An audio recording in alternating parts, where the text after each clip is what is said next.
my hands. What's cracking, everybody? This is Lucky Loco with the Lucky Loco Show. This is Indigenous Talk. I want to go ahead and talk about undercutting. Okay, a lot of people out here in this area will undercut to make a quick sale. And understand, you get that paper, and regardless, people are going to buy it whatever you sell it at. If you trust in your product to where you're going to make some money, then you can hold off.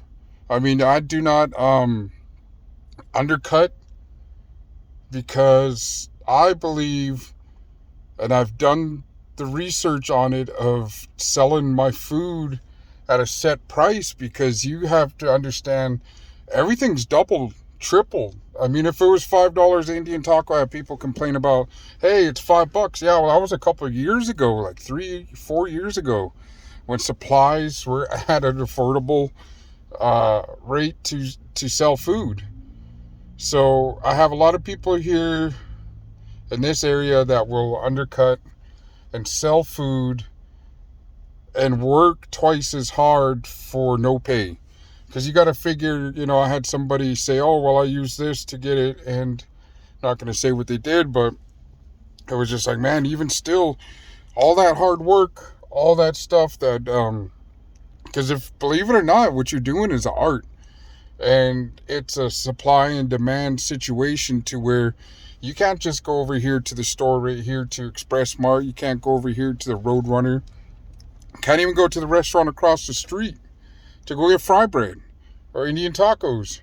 So it's a rare hustle that people want.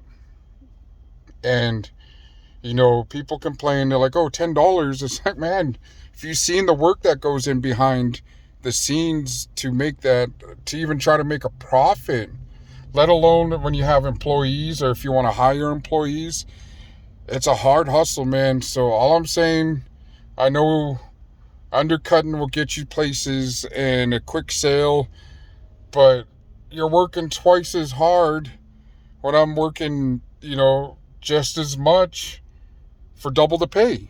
You know what I mean? Regardless, they're going to keep coming to my stand. You're not putting anybody, you're not hurting my pockets. You're just hurting yourself. To be honest, you're really, really hurting yourself to undercut yourself to make a quick sale. And I'm not hating, I'm just giving you some game, because you'll be like, okay, well, I spent $300 on supplies. That's the plates, the forks, the spoons, the napkins, the drinks. And then you go home with you go out there and work for 3-4 hours and you make 2-3 maybe $400 and be like, that's not worth it. I mean, you got to figure, you might as well just, I don't know, pawn something. Like I said, I'm not hating. Just go out there, get your money, and don't sell yourself short, because I'm not. You see all these people going, they don't, you don't see these stores over here selling a glass of soda for $2 because his place is over here selling it for $3.50, and then they're selling theirs for $3.50 because this other store over here is selling it for $4.50. Everybody's got a set price and everybody's got a profit to make. There's competition, yeah. If you're in that competition mode, then do it. But I'm just saying, you're going to sell yourself short. You're going to be overworked, underpaid, and nobody likes that. Maybe like, oh, wow, look, I sold out right away. But for what? Understand, if you went shopping and understood the prices of food and everything that goes up, and I get a lot of demands of like seafood and stuff, but nobody wants to pay that seafood price in this area anyways, and I don't blame them, because I can't even afford to go out and get seafood and stuff, and I own a food truck. How crazy is that? So I'm working all these hours, working all these days, and being consistent and persistent in my hustle. So what you got to understand is that you are selling yourself short. You are overworking yourself. You are, because, most of the time people do like once in a while because they got a job. I understand that. So, you don't want to go in there and sell yourself short for work because you're like, oh, look, maybe I might get a raise. I'm just trying to give you some game, trying to give you some knowledge that it's hard work.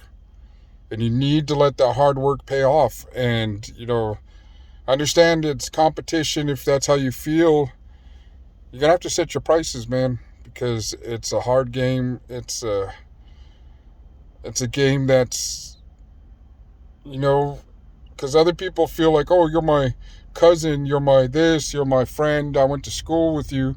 Give me a hookup. Nah, dude, this is a hustle. And if you want to satisfy everybody in the game, then don't get into it, because you can't. You can't satisfy all the people that you know and all the people that you're related to. People pulling, oh, let me get some free food. Nah, dude. You're going to have to stay at a set price. Get your hustle on, man. I'm just trying to game you up on some stuff that I see a lot of people selling themselves short to try to make that buck. And I'm still going to make my money regardless. The people are always going to come to A&B Native American cuisine because they know it's consistent and persistent, and you're always going to get the bomb food and you're always going to be satisfied. So just remember that the next time you're in a jam, you're in a struggle, because those same people that you cut yourself short for, go ask them if they have some gas money. Hey man, I'm doing pretty bad. Remember that time I sold you an Indian taco for $5 when it should have been fucking when it should have been $10? Could I get some money? I'm doing pretty bad. They're just gonna laugh at you. You know what I mean? You're gonna have to be selfish at times, and that's the honest truth, man. That's the honest truth. You're gonna have to look out for you, your family, your income, your well-being, your health. You're out here working, you're out here hustling, you're out here doing all this crazy stuff. You got to make that money, man, because you're also putting, I don't know. Don't sell yourself short, man.